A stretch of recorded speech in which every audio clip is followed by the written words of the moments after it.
Ask, and it will be given to you. Seek, and you will find. Knock, and the door will be opened to you. You've heard this verse, probably dozens of times, maybe hundreds.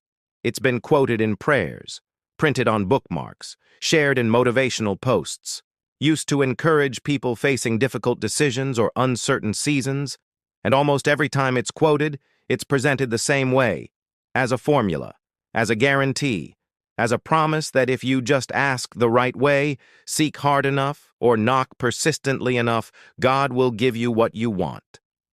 But here's the problem. That's not what Jesus said, at all. And this isn't just about getting the interpretation slightly wrong. This is about fundamentally misunderstanding what prayer is, what faith requires, and what Jesus was teaching his audience about the character of God. So let's do what most people never do with this verse. Let's actually read it in context. Let's step into the world where these words were first spoken, and let's discover what Jesus really meant. Matthew chapter 7 is part of the Sermon on the Mount, not a private teaching to the disciples, not a mystical vision, a public sermon delivered to real people living real lives under real pressure. Who was in that crowd? Farmers, day laborers, widows, fishermen, tax collectors, the poor, the sick, the uncertain. People who woke up every morning not knowing if there would be enough food, enough work, enough safety to make it through the day. This was not a sermon to the powerful. This was not a TED Talk for people with options. This was a message to those living under Roman occupation. People who had no control over their political future, limited control over their economic survival, and zero guarantees about tomorrow.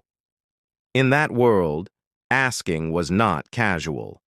To ask meant dependence. It meant acknowledging that you could not provide for yourself.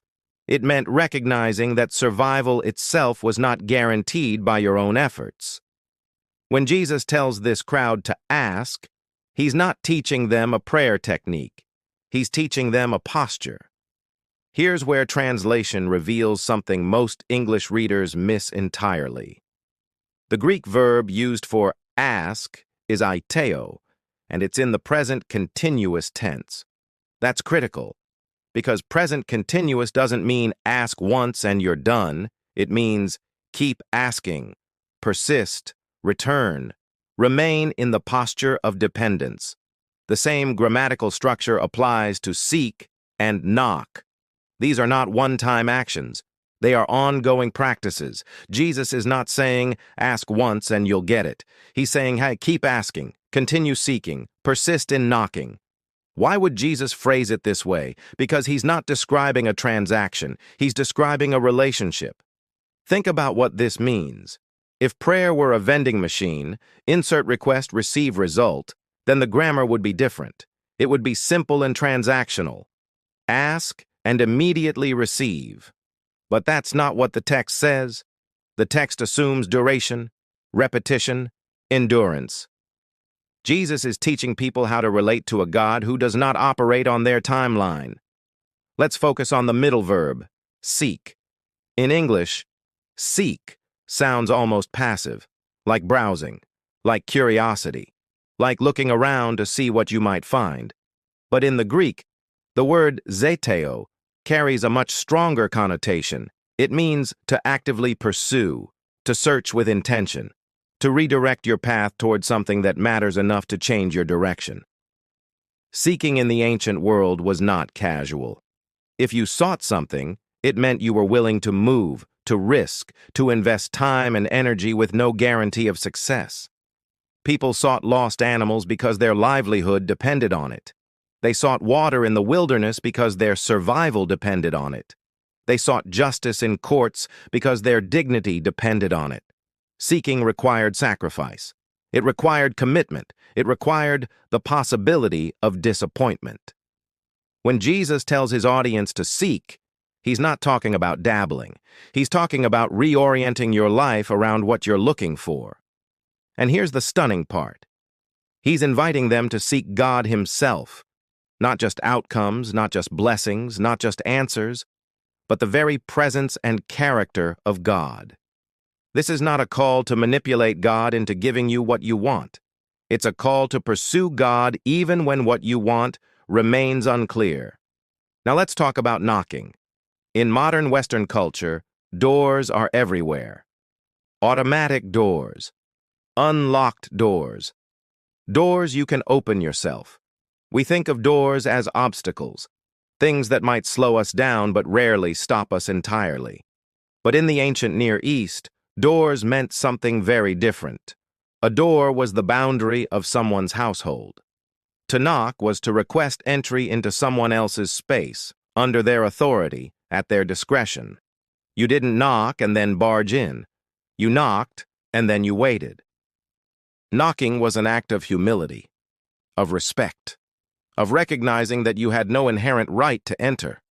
You were dependent on the hospitality, the willingness, the generosity of the one on the other side.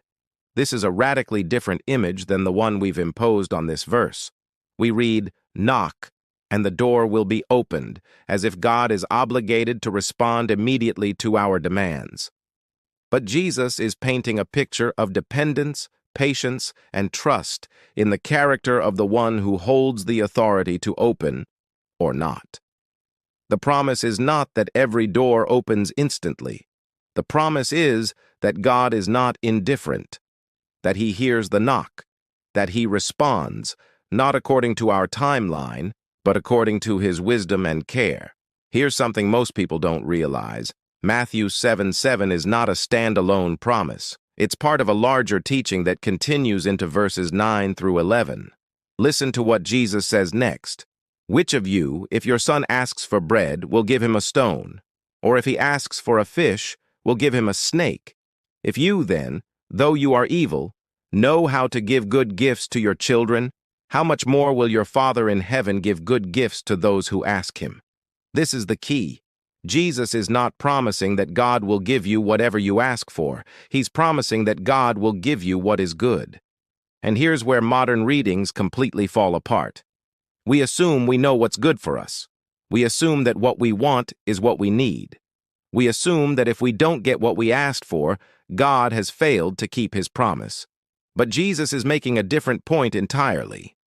He's comparing God to a father, not a genie, not a vending machine, not a customer service representative. A father who responds to the needs of his children, not their demands. A good father doesn't give his child everything the child asks for. A good father gives what the child actually needs, even when the child doesn't understand why. This means Matthew 7:7 is not about controlling outcomes. It's about trusting character. Let's be honest about what's happened to this verse in contemporary Christian culture. It's been turned into a prosperity formula, a self-help mantra, a way to get God to cooperate with your plans. Just ask in faith and you'll get the job. Just seek hard enough and you'll find the relationship. Just knock persistently and the door to your dream will open. And then what happens? People ask, they seek, they knock, and the door doesn't open. The job doesn't come. The relationship doesn't work out. The healing doesn't happen. And now they're not just dealing with disappointment. They're dealing with a theological crisis. I did what Jesus said. Why didn't it work? Does God not care? Did I not have enough faith? Am I being punished? But the problem isn't with God. The problem is with the interpretation. Jesus never promised that asking guarantees receiving what you want. He promised that God responds to His children in wisdom and love, giving what is good, not necessarily what is requested. So what is Jesus teaching in Matthew 7:7? He's teaching dependence. He's teaching persistence. He's teaching trust. To ask is to acknowledge you cannot provide for yourself. That's dependence. To seek is to actively pursue God even when the path is unclear. That's commitment. To knock is to wait at the door, trusting that the one who holds authority will respond in wisdom. That's trust. None of these are instant. None of these are transactional. All of them are relational, and that's the entire point. Jesus is not training people to get results. He's forming people who trust God even when results don't come, or when they come differently than expected. If we take Matthew 7:7 seriously, if we read it the way Jesus' original audience would have heard it, our approach to prayer changes completely. We stop treating prayer like a technique. We stop measuring its effectiveness by whether we got what we wanted. We stop assuming that unanswered prayers mean God isn't listening. Instead, we recognize that prayer is about relationship, not results. That asking is about dependence, not demand. That seeking is about reorienting our lives toward God, not manipulating God toward our plans. And here's the paradox. When we stop trying to control outcomes, we often discover something deeper. We discover that what we thought we needed wasn't actually what was good for us. We discover that God's wisdom exceeds our limited perspective. We discover that faithfulness in the waiting is more valuable than instant gratification. This doesn't make prayer easier. In fact, it makes it harder. Because now you're not just asking for things. You're entrusting yourself to someone whose timeline, whose wisdom, and whose purposes are beyond your control. But it also makes prayer more honest, more real, more sustainable. Because the transactional version of prayer collapses the moment life doesn't go as planned. But the relational version, the version Jesus actually taught, can sustain you through anything. So what is Jesus promising in Matthew 7:7? He's not promising that you'll get everything you ask for. He's promising that God is not distant, that He hears, that He responds, that He gives good gifts to His children, not according to their limited understanding, but according to His perfect wisdom. That's a better promise. Because God will give you whatever you want is a promise that breaks the first time you don't get what you want. But God will give you what is good even when you don't understand is a promise that can hold you through suffering, disappointment, waiting, and loss. Jesus is inviting His audience, then and now, into a relationship with a God who can be trusted. Not because He always does what we ask, but because He always does what is good. And that requires faith, real faith, the kind of faith that keeps asking, keeps seeking, keeps knocking, even when the door hasn't opened yet. Matthew 7:7 has been one of the most quoted and most misunderstood verses in the Bible for centuries.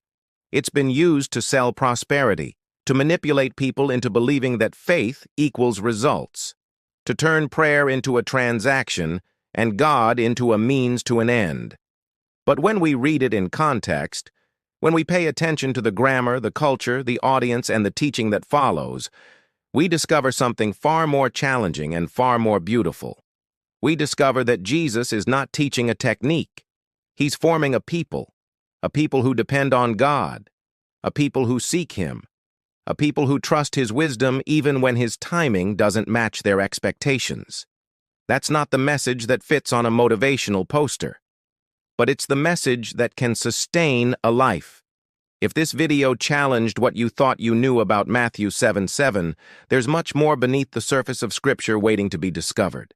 At Canon and Context, we explore the Bible as it was written, historically, linguistically, and faithfully, without sensationalism, but with depth. We dig into the context that changes everything. If you want to understand Scripture beyond surface-level quotes, subscribe to the channel and continue this journey with us. Hit the notification bell so you don't miss the next verse we unpack. And if this video added clarity to your faith, like and share it. It helps these studies reach others who are searching for understanding, not just inspiration. Ask, seek, knock. But above all, understand what you're actually being invited into. Because the truth is always better than the distortion, even when it's harder to hear.